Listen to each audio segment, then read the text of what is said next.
হিসেবে গ্রহণ করা।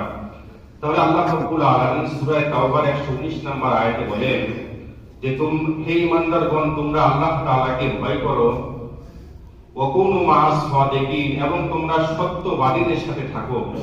যদি তোমরা সত্যবাদীদের সাথে থাকো দুনিয়ার মধ্যে, যারা সত্যবাদী, যারা আলেম ওলামা, যারা দুনিয়ার মধ্যে পরহেজগার বান্দা, এদের সাথে যদি থাকো, কিয়ামতের দিন নবী, সিদ্দিক, সালেহিনদের সাথে তোমাদের হাসর নাসর হবে।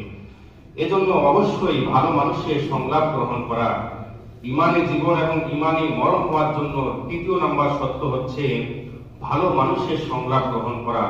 অবশ্যই দুনিয়ার মধ্যে কোনো আলেমের সাথে আপনি যদি ঘুরেন, কোনো ভালো মানুষের সাথে ঘুরেন, অবশ্যই ওই মানুষের থেকে আপনি ভালো কিছু আশা করবেন, এটাই সত্য কথা। আর যদি দুনিয়ার মধ্যে আপনি যদি খারাপ মানুষের সহবত গ্রহণ করেন, আপনি যদি খারাপ মানুষ